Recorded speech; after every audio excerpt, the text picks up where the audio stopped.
More Heart Than Talent Radio. Good afternoon, everyone. Jeffery Combs from Maui, Hawaii. Welcome to Facebook Live, More Heart Than Talent, Your Word is Your Law. Happy holidays to everyone from Jeffery Combs and Janaina Combs. Happy holidays. I am in my room on my honeymoon at the Ritz-Carlton. Vicky, good to see you on Facebook Live this afternoon. Scott Lucas, good to see you on Facebook Live. My wife is on her way to the beach. The Ritz-Carlton is a beautiful private beach, so if you've never been to this property or the Four Seasons on Maui, I highly recommend it, or any of the resorts, places to stay, or really hang out. It's 80 degrees in beautiful Hawaii, so aloha to all. Topic for today's Facebook Live is Your Word is Your Law. I've been in my room and in the gym this morning, and I've been doing a lot of really taking the David Hawkins content to the next level from Power versus Force. And I've been rereading the chapter on the source of power.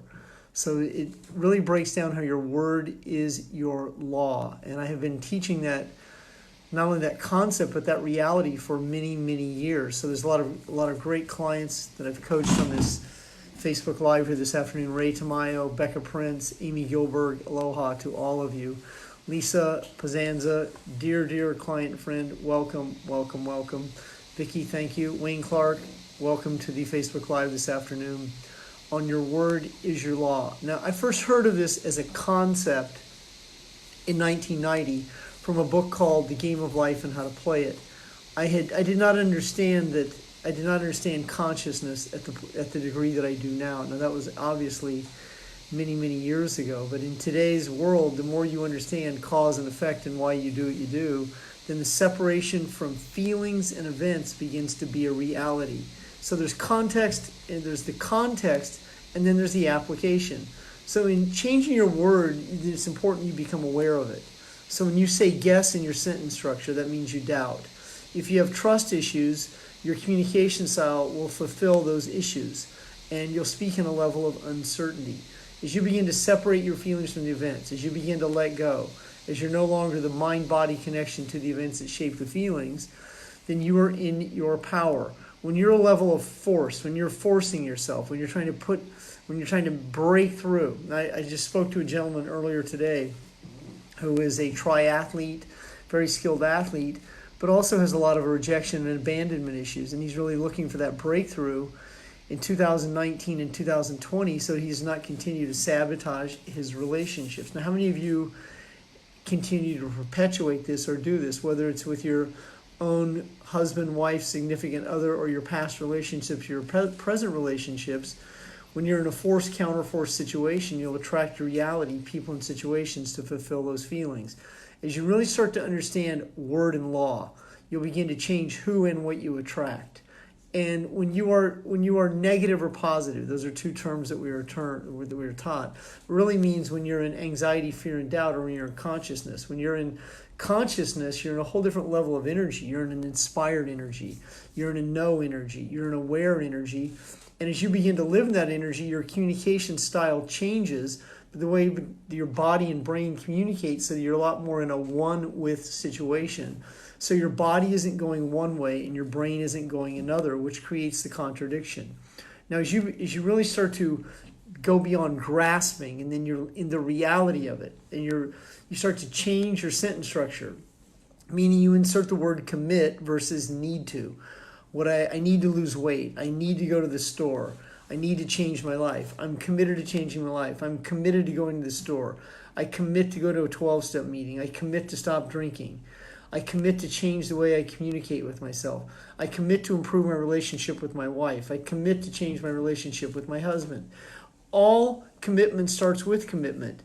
You cannot commit without being committed. It's not like a need to commit. Now, this is a very interesting dichotomy that when I'm teaching my clients, many of them will say, I need to commit. Well, that's the contradiction. I mean, that's the hesitation before the commitment, and that's what many people do. They live in commitment phobia. They live in a non-committed situation. If you're committed, that means you're beyond interested. You are in.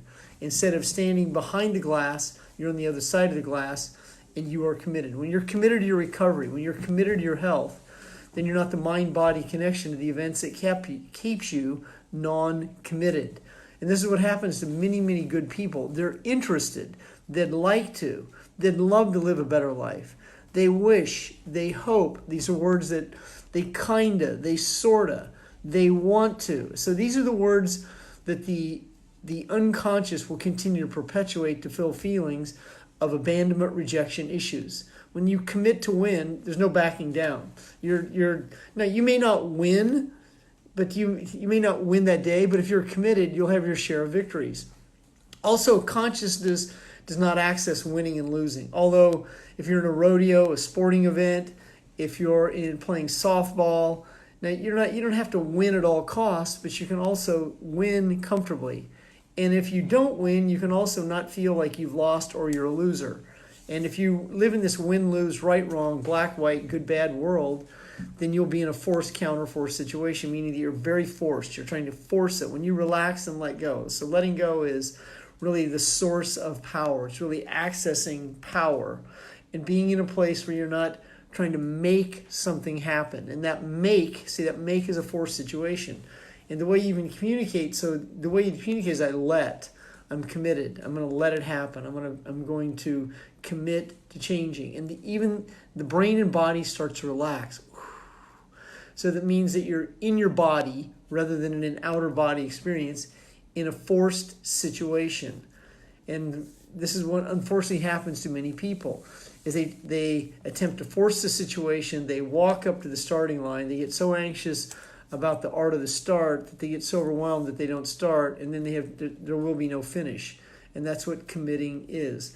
Now if you're following along in this, on the email that I sent out or the Facebook post I sent out, I had 11 points on word is law, and I usually only cover 7, but I'm going to go through these 11 relatively quickly in the next 20 minutes so you have a clear understanding of what it really means to change your communication style between the brain and the body so that you are one with. Words are law. What that means is that words don't return void. So what you speak is what you attract. I hope it happens. I'm committed to changing. There's a big difference. This always happens to me, meaning that I always end up feeling this way, or I always get the seat in the front row. I always get a parking space in the front. I mean, this always happens to me. So always creates the outcome. And depending on where your always is coming from. Is your always coming from anxiety, fear, doubt? Is your always coming from consciousness, awareness, understanding, and knowing? This always happens to me. I always have a great meal. I dine out and the service usually sucks. I mean, you're creating your outcome before you even get there. So the ego wants to be in control of an outcome before it happens, so the ego speaks into existence the very situation that it seeks to avoid to fulfill the feeling. This is the lower self with a lowercase s. The higher self, which is the capital S, speaks then into existence. I always have a great experience. I always attract a great table. But there's also belief that's with the words. So words without a belief are a wish. So when you start to have words that are empowered and words that money comes easily and effortlessly to me, well, that becomes reality. And that money does become easily and effortlessly because of the people you attract, the service you deliver, and the value you create. That means the value proposition. You've started to increase your value. As you increase your value, your word choices are a byproduct of this. I oftentimes don't feel good enough. I sabotage my relationships. That's what a man who I was speaking to in the last couple of days said to me. He goes, I'm in this dichotomy. I attract what I want, and then I get scared I'm going to sabotage it. Well, that's exactly correct.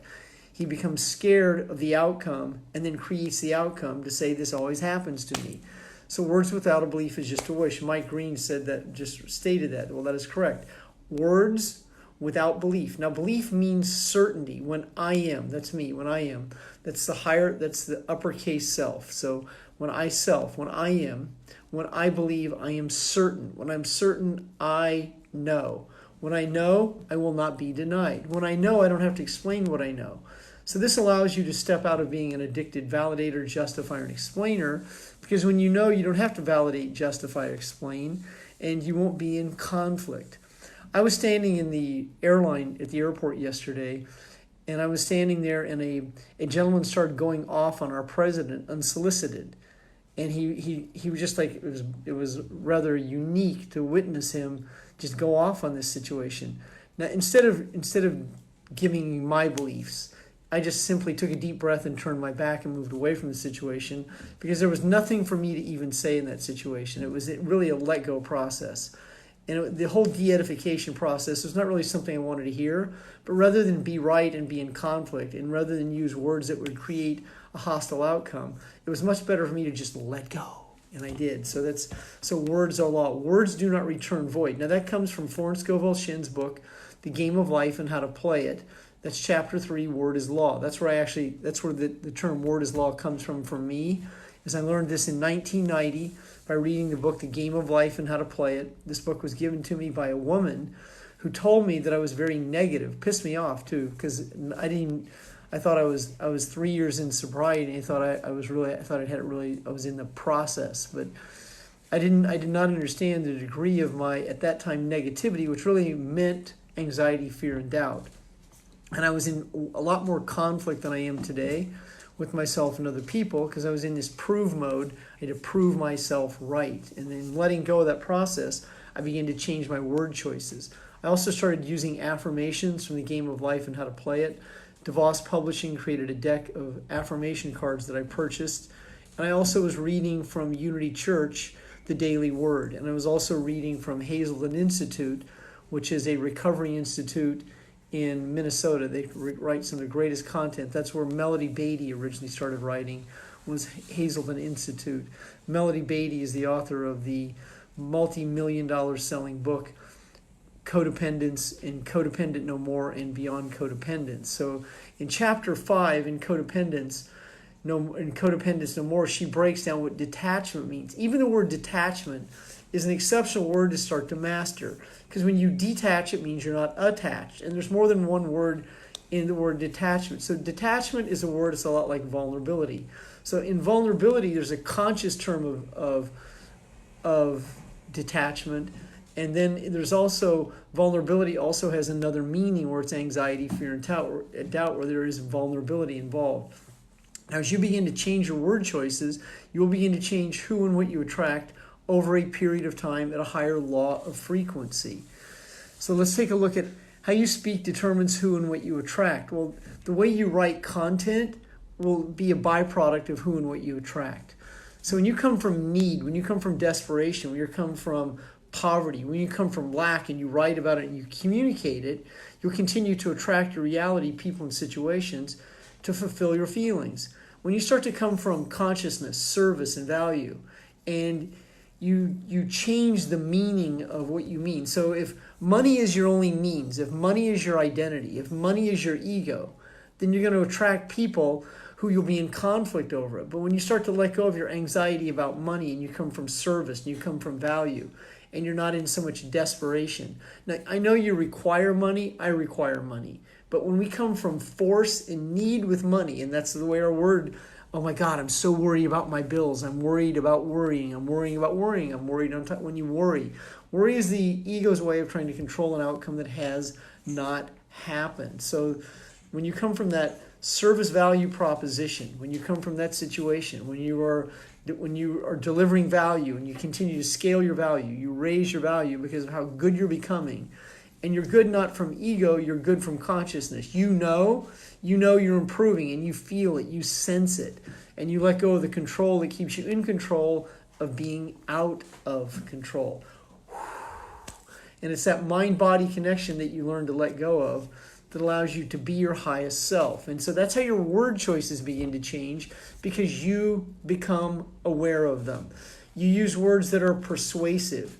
You use words that are attractive. You use words that are magnetic. You use words that are empowering. You use words that bring peace to the world. You use words that bring commitment. You use words that start to bring fellowship. I mean, you begin to have a better understanding of who and what I attract. I've spent a lot of my life in abandonment, rejection, and not deserving and not being good enough issues. Just recently, I attracted my soulmate, Jana Aina Freitas, and here I am on a honeymoon. Now, a few years ago, I said, I will never marry. I will never get married again. And I had this egoic mind that said, what I'll do is I'll attract someone, I'll move them down the street, and they'll live in a condo. And well, when I met my soulmate, which is a twin flame, then I knew that she was the one and that it was time for me to let go. And I let go of the stories that I had told myself of not being good enough, the stories of being abandoned and rejected. I changed my words, I changed my law, and now I'm in an idyllic relationship here on a honeymoon, and John is on her way to the beach right now while I'm here producing. So just even for me, just changing that, because when I met her, I knew that she was the one that I've been waiting for 62 years at that point. And so instead of doubting and getting overwhelmed, I changed my words and said, I'm committed.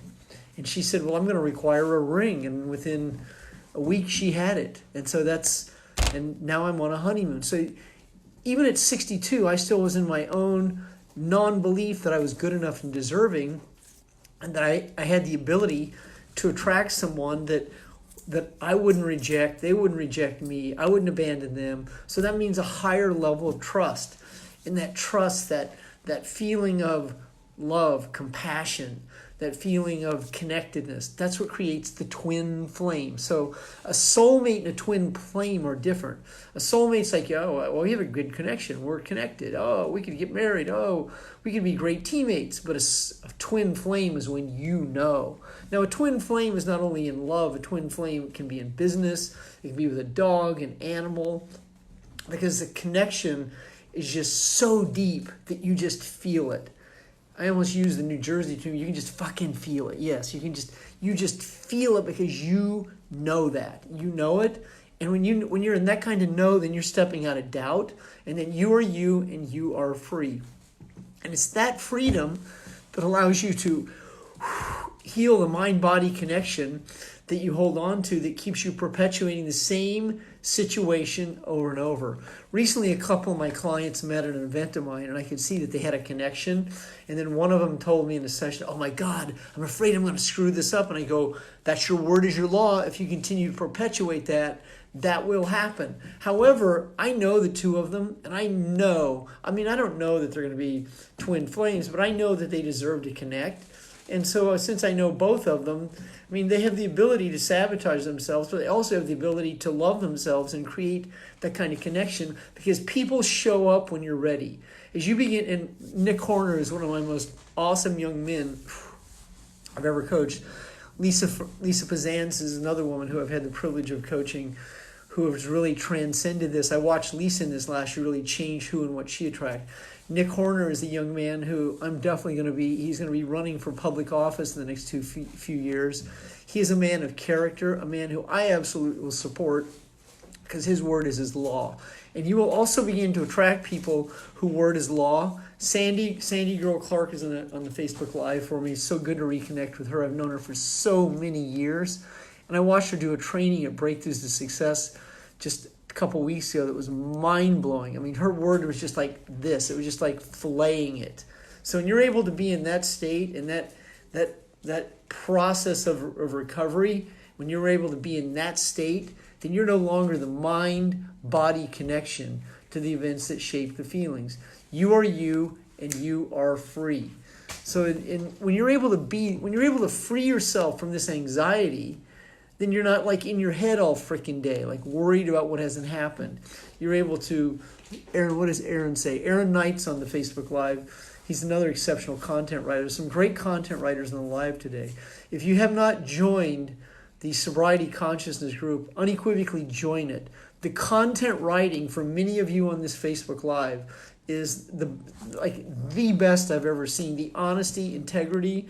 I continue to commend you to attract people to that group. I see Monica Henrich just reposted in today's group, so it's really good to see Monica in there. Go in there and post today about word is law and how important words are to you. David Hammer, so good to see you. So David, go in there and write today about word is law. Any of you, Matt Smith, Matt, I want you to know how honored I am to be your coach. Matt is a great content writer, but Matt's gone. I had a coaching call with Matt Saturday or Sunday, and I could see that what he went through in 2018 is taking him to be the man he's capable of being in 2020, because he not only is he a good content writer, but he's moving into a place where his word is really law. So when your word is law, then that's divine law. And in divine law, you can't be denied. It means when you know, you just can't be denied when you know. Now when you're in divine law, you're not stating like these big lofty goals that are egocentric and egotistic. You're coming more from a place of purpose, meaning, and cause. And you're able to deliver from places that you've never been comfortable. So in divine law, that word that's about fellowship. That's about mankind. That's about peace. That's about ambassadorship. That's about delivering for other people where the ego isn't in the way. And so you are the source of the source, so you're able to attract and create on command because you are officially out of the way. So when you're out of the way, then you attract your reality in ease because you're not forcing it. You're not desperate. You're not destitute. You're not trying to figure it out. I've watched Nico Robinson write content. Oh my God, her content's off the charts. So those of you who go, feeling your brother, right, that's still the residual pain that I've lived in. That's Ray Tamayo, good to feel you. So that is, when you're I put this together and watching this and reading Hawkins. I've been reading Hawkins for 15 years. So I was on the treadmill today and I was just go, God, I'm still my own way. It's like I've got to be this, I am committed to being a higher source of my own source so that I can deliver from that source without being in the way. That's when word is law. When word is law, you will not be denied. Now, I'm going to shorten the call a little here today. It is Christmas Eve day. I'm going to spend some quality time with my exceptional wife, Jonna Ana Combs. She's headed out to the beach, and I'm going to go take a walk. And if you've never been to Maui, oh my God, it's breathtaking. So Mike Green, that's David Hawkins. David Hawkins from the book Power versus Force and Letting Go, Transcending Levels of Consciousness, and I of I, and he's just a great content writer. If you've never read his books. So it's the holiday season, 2019, 2020 is upon us. Nick, thank you for feeling me because I feel you. 2020 is upon us, and it is absolutely a breakthrough year for us. We have paid the price. We continue to pay the price. We're quality stand-up Americans. We look at our flag and it has meaning for us. Happy holidays to all of you. I'll be back on here either tomorrow, next few days. But anyway, have a happy holiday. Merry Christmas to you. John and I are going to have a little Christmas brunch here tomorrow at the Ritz-Carlton. Enjoy the next couple of days. Love all of you. Happy holidays. Merry Christmas. Have a great afternoon.